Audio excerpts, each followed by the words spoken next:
The amazing drama you're about to see is a matter of human record. You may believe it or not. But the real people who lived this story, they believe it. They know. They took that one step beyond. Here in this warm, secure London house, early April 1912, began the bizarre and untold chapter of a news story that would soon stun the civilized world. In this library was an unread book. Coming events cast their shadows before them. Maybe. Remember this book. We'll come back to it later. It might shock you.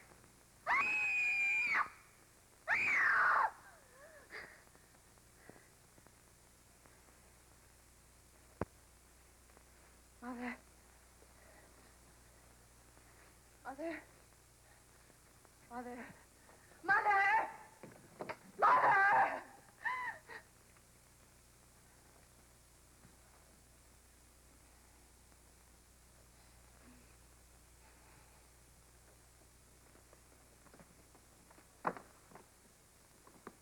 What is it? What's wrong, dear? There was water. Dark water. I was drowning. I couldn't swim anymore. I was drowning. Oh, you've just had one of those old-fashioned nightmares. Oh, no. I don't blame you. All this excitement about the wedding. No wonder. Eric was there. And I couldn't find him in the dark. Then the water closed in over me. What does it mean?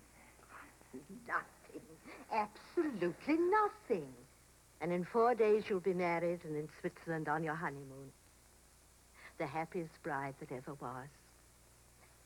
And you can't drown in Switzerland. Nobody ever does. All they do is bang into trees on those foolish skis. But drowning? No. It was all so clear to me. And I could feel the water. It was like ice. Now, if you must dream, I order you to dream only pleasant things. Eric, your wedding dress, and how happy you're going to be. Promise? That's better. Now, come on back to bed. But I couldn't find him. I couldn't find Now, him. that is enough, darling. And I shouldn't worry Eric with this. You've been trying so hard to make everything wonderful for you. There. Now. Good night, dear. And no more nightmares.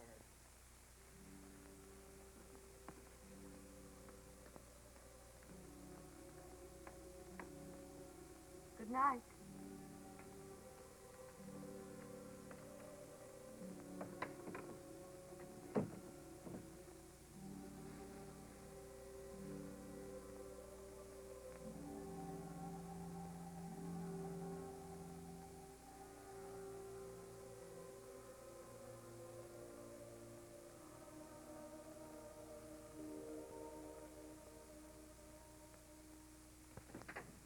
Good morning, Emily. Is the future Mrs. Farley about? Grace? Eric. Well, I know it's early, but I wanted to see what my wife would look like in the mornings. ugly. Would you like some coffee, darling? I'd love some. You like surprises, don't you, darling? I love them. Come on, surprise me. It's about our honeymoon. The honeymoon? We're not going to Switzerland. We're not. Well, where are we going? We're going to America. To New York City. New York. Eric. Now, why don't you ask me how we're going to get there? Swim? Rowboat, raft? All right, darling, how? That's how. Stateroom 111B, boat deck, right next door to Mr. and Mrs. John Jacob Astor, no less. On the maiden voyage of His Royal Majesty's ship, Titanic, Southampton to New York, 6 days at sea, next Tuesday. At sea? Oh, just a little sugar, darling. I can't.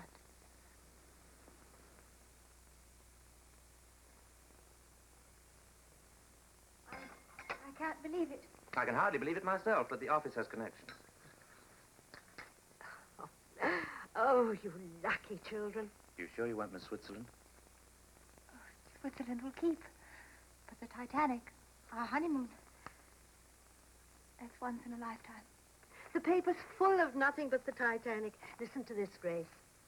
RMS Titanic, the world's largest and most luxurious liner, is writing a new and glamorous chapter in man's conquest of the sea.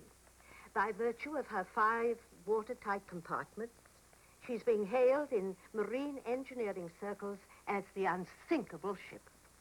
Her first passenger list makes her a floating home for royalty, statesmen, international society, and stars of the theater and the arts. And Mr. and Mrs. Eric Farley, who are absolutely unknown. And absolutely in love.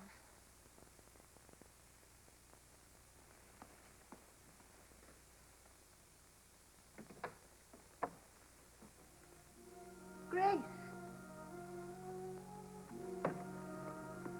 Grace!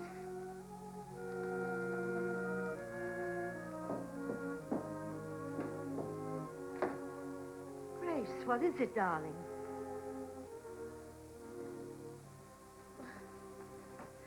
What is it?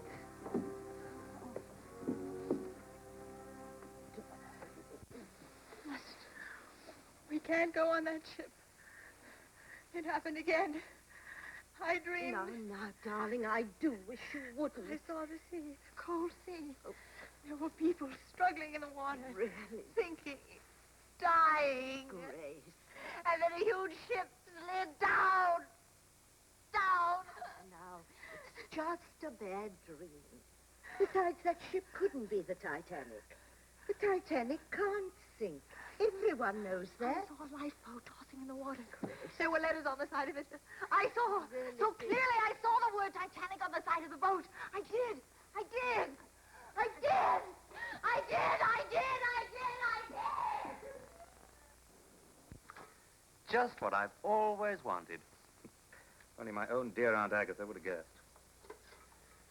Have you ever kept birds, my darling? No, neither have I. You ever thought of keeping birds? Neither have I. And by all means, write dear Aunt Agatha and tell her she's made us very, very happy. I will.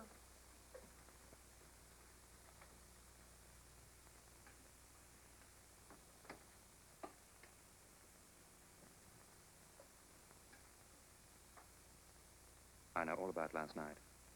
And the night before that. Mother told you. I suppose you think I've gone off my head, one of the silly, hysterical women. I think you're a lot overtired and a little over-imaginative. But this isn't my imagination. Believe me, I saw it. I saw it. Now, that is silly. You don't believe what you see in your sleep? I mean, unless you're a gypsy. Grace, do you trust me? You know I do. Then don't spoil the happiest time of our whole lives just because of a bad dream. Everything's going to be all right, I promise. I'll take care of you always. Oh, hold me tight, darling. You know, if I didn't know you so well, I'd think that you'd fallen in love with another man, that you didn't want to marry me. I couldn't love anybody but you. Very well, I believe you. Only remember, if there ever is another man, I was one of the best shots in the Coldstream Guards.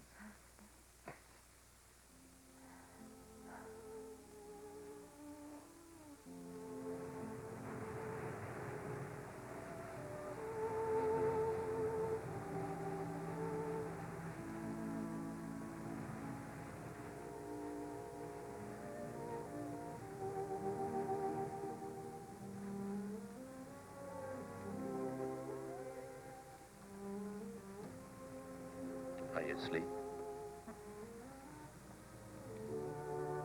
I think I will keep a bird after all. I beg your pardon. That would please your Aunt Agatha, wouldn't it? Terribly. Did you have any particular species in mind? Oh, a lovebird, of course. Oh, naturally, lovebird.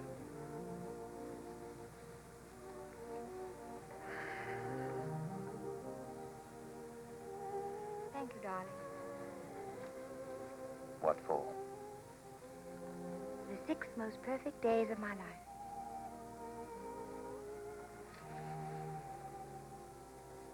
How lovely you are. And very young. Could be even better days.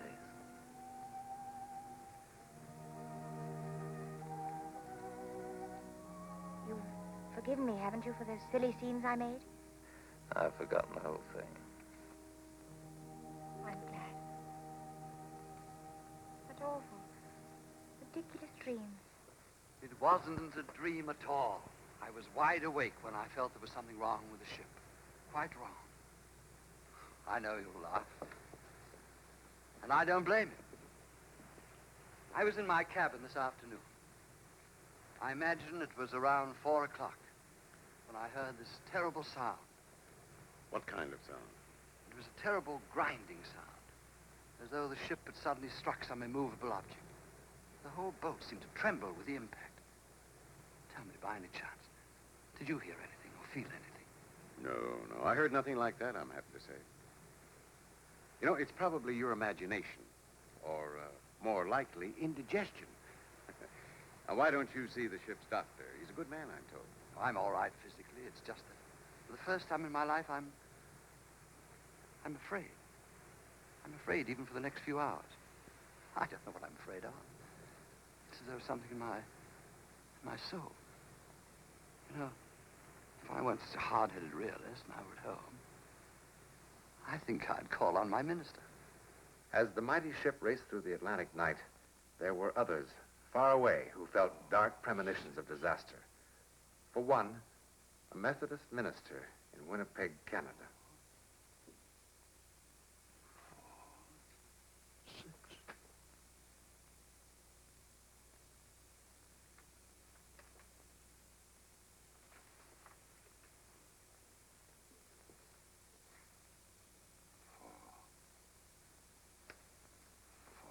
6. Excuse me, Dr. Morgan, but it's nearly time for the service. Miss Parsons, I'd like the congregation to sing hymn number 446 tonight. But, Dr. Morgan, the hymns for tonight are already posted in the church, and the organist... Please, 446. I didn't know that was one of your favorite hymns. It isn't. I don't even know the words. I simply know that we must sing it tonight.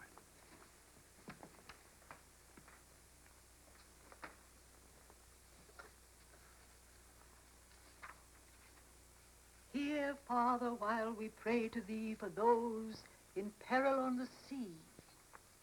Better we should be praying for our farmers after a winter like this.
What is it, darling? Nothing. You're cold. Come to bed. At precisely the same time in New York City, still 1,000 miles away, a magazine illustrator named Harry Teller felt a weird compulsion. I don't know what's wrong with me. Harry, what's this? I thought you were supposed to be drawing pretty girls in the new spring styles. You'll never make the deadline now. I don't know how it happened. I was, I don't know, helpless. Something seemed to be guiding my hand. I can't explain it. You're tired. You've been working too hard. Now, come on. No. No, it's not that. Harry, let's go to bed.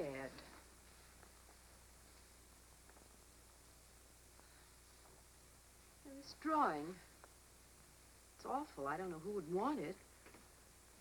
But you know something? This is the best work you've ever done.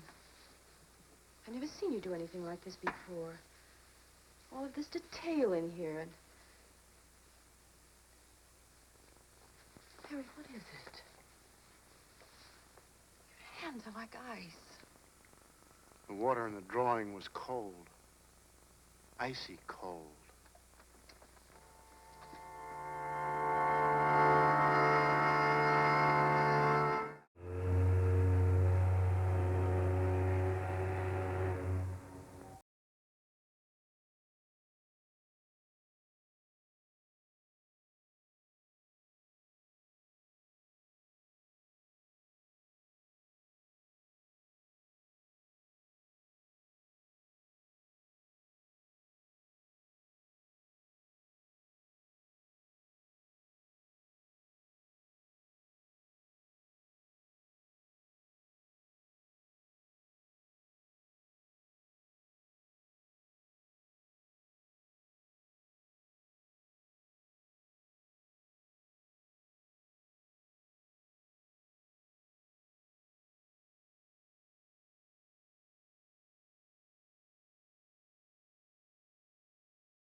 The devil are you doing?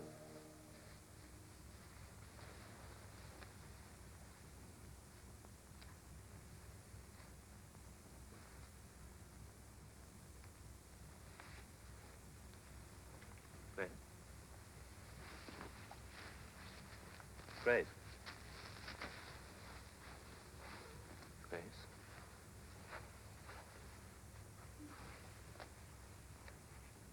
Grace. What happened? What's the matter? Everything's all right now. You come back to bed. I don't understand. I was sleeping and someone was screaming, hurry, that we need warm clothes. And I must... What's wrong with me? I must be losing my mind. Oh, I'm losing my mind. You're driving me out of mind, you know. Look, I'm not John Jacob Astor or a member of the nobility. I've saved for 2 years for this trip, wanting it to be a perfect honeymoon. And to have it spoilt by such childish nonsense. Oh, I'm sorry, Eric. I'm sorry. All right, darling, you're forgiven. I just don't make a habit of pitching my best clothes on the floor.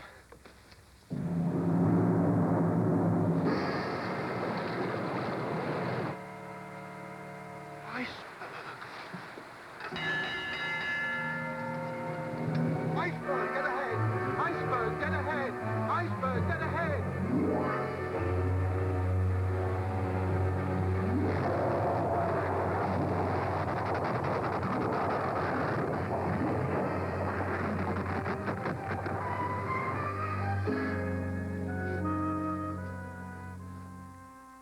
Engine seems to have stopped.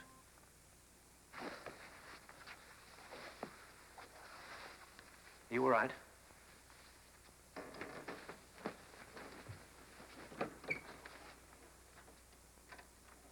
Oh, Stewart. Sir, The engine seemed to have stopped. What was it? there was some report of an iceberg, sir. The captain stopped the vessel, sir, just to be on the safe side, you know. What an incredible ship. What service. They run out of ice at the bar, so what happens? We hit an iceberg. Good fresh ice. That's what I like. It's all over the deck. drink, chum? No, thank you. Never seen an iceberg, darling. Shall we go and have a look?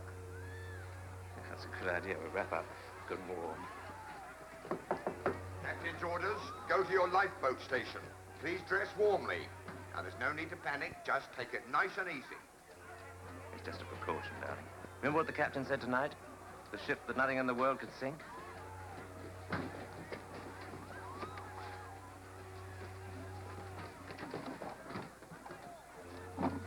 What are you doing? Trying to impress an iceberg with your jewels? Just in case. Do mind not the coming back? Oh, come on.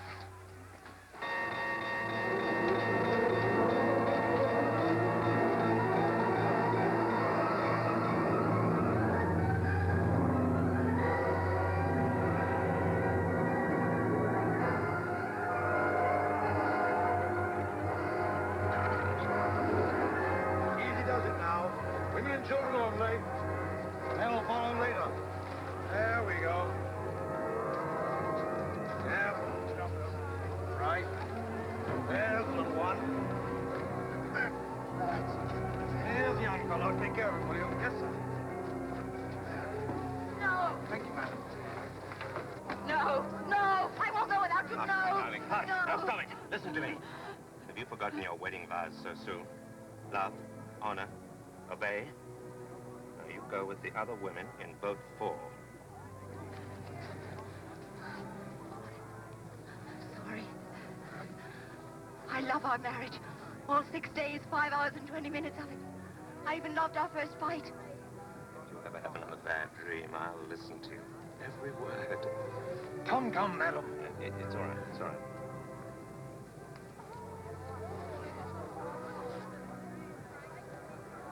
Good night, my love.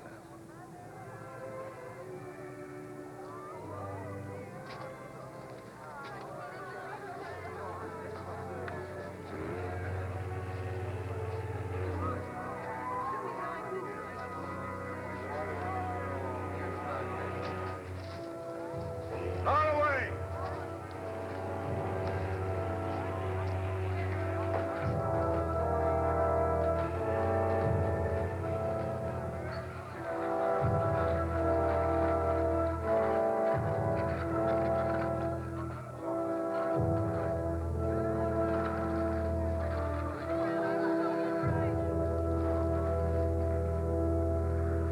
Eric Hively never came back to this house. Over 1,500 people perished that dreadful night aboard the Titanic. Eric Hively was among them. You've seen some of the unexplained supernatural events surrounding the life and death of a great ship. Now, do you remember this book? It's a novel published in 1898, 14 years before the ill-fated vessel was even dreamed of. The title, Futility. Its author, Morgan Robertson. It's a story about the largest liner ever built, carrying on its maiden voyage the rich and great of the world. Then, on an April night, it struck an iceberg. The vessel in this book was 70,000 tons. The Titanic, 66,000 tons. The length of the ship in these pages, 800 feet. The Titanic, 882 feet. Both made 25 knots. Both carried about 3,000 passengers. Both liners had lifeboats for only a fraction of that number. And both were considered unsinkable. Oh, one more thing. The author called his ship the Titan.